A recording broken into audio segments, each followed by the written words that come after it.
বিশ্বনবী বললেন, যে ব্যক্তি রাত্রিবেলায় সূরাতুল মুলক তেলাওয়াত করবে তার কবরের আযাব হবে না। কবরে প্রথম প্রশ্ন করা হবে, মার রব্বুক, তোমার রবের নাম কি? আমাদের রব কে? ওমা দীনুক, তোমার ধর্মের নাম কি? আমাদের ধর্মের নাম কি? বিশ্বনবীর চেহারা দেখিয়ে বলা হবে, এই লোকটাকে তুমি চিনো কিনা? আমরা বলবো চিনি, আমাদের প্রাণের নবী।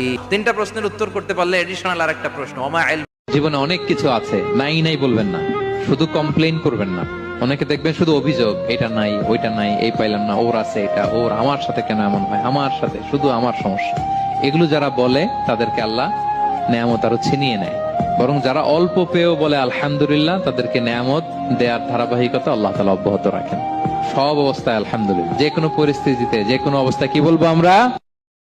আল্লাহ যখন এই পৃথিবী সৃষ্টি করলেন, পৃথিবীর মধ্যে ভাইব্রেশন হচ্ছিল, কাঁপাকাঁপি। আল্লাহ পৃথিবীর কাঁপাকাঁপি বন্ধ করার জন্য পাহাড়গুলোকে পৃথিবীতে ঠুকে দিলেন। এই দৃশ্য দেখে ফেরেশতারা বলে, ইয়া রাব, আল্লাহ, পাহাড়ের এত শক্তি, পৃথিবী কাঁপতেছিল, পাহাড় আপনি ঠুকে দিলেন, পৃথিবীর কাঁপাকাঁপি বন্ধ হয়ে গেল। আপনার সৃষ্টির মধ্যে পাহাড়ের চেয়ে শক্তিশালী কিছু আছে? আল্লাহ বললেন আছে। সেটা কি? আল্লাহ বললেন সেটা লোহা, কারণ লোহা দিয়ে পাহাড় কাটা যায়, ঠিক কিনা? লোহার কথা শুনে ফেরেশতারা অবাক, লোহা পাহাড়ের চেয়ে শক্তিশালী? ফেরেশতারা প্রশ্ন করলো, ইয়া রাব, তাহলে আপনার সৃষ্টির মধ্যে লোহার চেয়ে শক্তিশালী কিছু আছে? আল্লাহ বললেন আছে। আগুন, আগুন লোহাকে কি করে? গলিয়ে ফেলে। ফেরেশতারা বলে, আগুনের চেয়ে শক্তিশালী কিছু আছে? আল্লাহ বলে আছে, আলমা, পানি। কারণ আগুনে দাউ দাউ করে জ্বলে ওঠা আগুনের মধ্যে পানি দিলে আগুন অস্তিত্ব হারায়। ফেরেশতারা শুধু অবাকই হচ্ছে। তারা বলে, তাহলে পানির চেয়ে শক্তিশালী কিছু আছে? আল্লাহ বলেন আছে। আর রিহ, বাতাস, কারণ বাতাস পানিকে একদিক থেকে আরেক দিকে নিয়ে যায়। জলের মধ্যে বায়ুর উচ্ছ্বাস লাগলে জলোচ্ছ্বাস তৈরি হয়। ফেরেশতারা আবার অবাক হয়ে বলে, তাহলে বাতাসের চেয়ে শক্তিশালী কিছু আছে? আল্লাহ বললেন আছে। বনি আদম, ওই মানুষ শক্তিশালী যে গোপনে দান করে, এত গোপনে যে ডান হাত কি দান করলো, বাঁ হাত সেটা টের পায় না। পড়েন সুবহানাল্লাহ।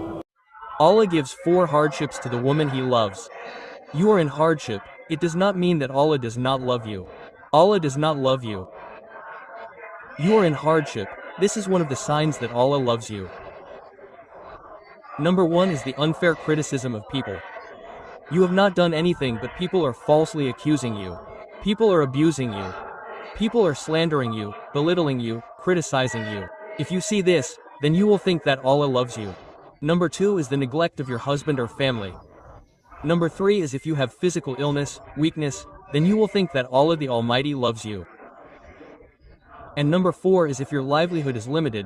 If your livelihood is less, that is, your food is less, or Allah the Almighty has not made you wealthy.